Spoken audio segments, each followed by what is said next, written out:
Who's going to win the Senate in 2024? Let's do our research and let's find out. First of all, these are all the states that are currently having runs for the Senate. First, some history. Let's remember that senators run for 6 years. What that means is every couple of years, a whole 1/3 of the Senate is up for re-election. That's why sometimes states will have both of their senators running, one state will only have one senator, or sometimes states will have no senators running for an upcoming election.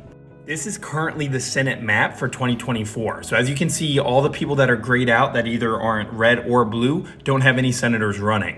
So let's deep dive into this just a little bit and see who's running and where, and what the probability of Republicans or Democrats winning look like.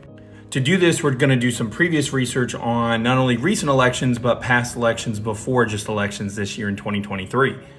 I'm going to spend most of my time going over the competitive states because the non-competitive states doesn't really matter.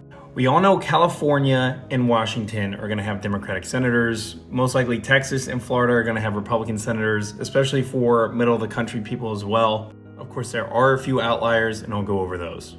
Also notice these numbers up here, the 49 and the 50. So based on these current predictions of how the map looks right now, that's who would control the Senate. So we're going to tweak with those a little bit, and of course they'll change over time. So for this video, I'm going to focus on Arizona, I'm going to focus on Montana, and I'm going to focus on Ohio. Let's start with Arizona first. Arizona is one of the trickiest races because it is actually a three-way race. Kyrsten Sinema, who was the Democratic senator from Arizona, actually left the Democratic Party and is now an independent. When she did that, Ruben Gallego, the guy over here, entered as the Democratic nominee and has been out fundraising her. However, Sinema is still very popular. Then we have Kari Lake, who is running for Senate on the Republican ticket. This is where it gets really tricky. Kari Lake lost the governor's race back in 2022 to Dobbs just by under 20,000 votes. That means that Arizona is still definitely a swing state. Of course, on the Senate side, Mark Kelly beat Blake Masters by over 100,000 votes. And this is without any big independent names. So throwing Kyrsten Sinema in the race is now incredibly complicated since she's an independent. It's hard to tell if she's going to draw voters from the Democratic side or the Republican side, but seeing as she's mostly a Democrat, I think mostly from the Democratic side, which could be an avenue for Kari Lake to win the Senate seat. My prediction is actually that Arizona is going to go Democratic this year, regardless of who the presidency is up for. Let me actually edit this map to make things a little more clear. There we go, that's better. So currently, even with Arizona going blue, Republicans would still have an advantage in the Senate, but we have 5 more states to go over. Next state I want to look at is Montana. Montana is interesting because it's a solidly red state except for this Senate seat, which has been held by Jon Tester, who's a Democrat for quite some time. Jon Tester is one of those rare individuals who can be a Democrat in a majority Republican state. He has good name ID and he's apparently very well liked, so having him run again in 2024 is a big boost for Democrats. However, he still has a tough hurdle, and Biden's current policies have not been well for Montanan people. Currently, there's a Republican primary going on to see who will compete against Jon Tester. Most likely it'll be this guy named Tim Sheehy who wins the Republican primary. He's a former Navy SEAL, so he's a big military guy, and he's got huge frickin' forearms. And he's young. So all that to say is, I think Montana's going to go Republican this 2024 cycle for this Senate seat. So if Republicans just win Montana and these other states that I haven't read, that puts them in the majority. They now have 51 in the Senate, which gives them control. Which means you're going to have a change in leadership, which means Mitch McConnell's going to be a lot more powerful, assuming he stays in.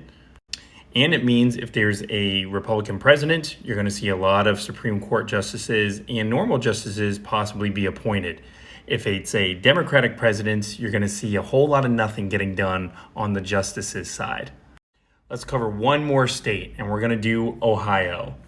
Ohio is another case of a prominent Democrat who's been in office for quite some time being over a Republican majority state. Sherrod Brown was elected to the Senate as a Democrat all the way back in 2006, almost 2 decades now. However, since then, Ohio's gone completely red, and he's only one of 3 people in Ohio that's actually a Democrat on the public service side.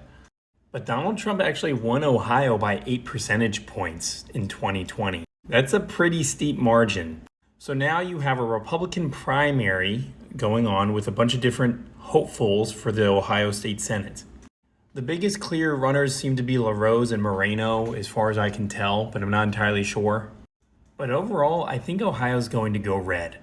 Even though Sherrod Brown's been able to hold on, I think once again, the current Biden administration's inflationary policies, being against energy, two things that are very close to Ohioans, isn't going to turn out well, even if you're a moderate Democrat.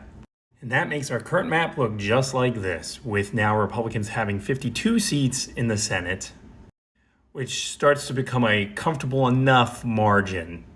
So that means if Republicans can just win Montana and Ohio, they're good to go. So imagine to see a lot of money being poured into mostly red districts. They almost didn't even need to worry about some of these more swing-heavy blue states if they want control of the Senate.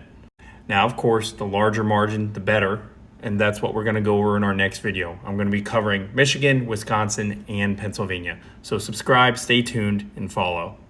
But also let me know, do you agree with my assessments? Do you think Montana is going to go red? Do you think Ohio is going to go red? And do you think Arizona is going to go blue? What do you think?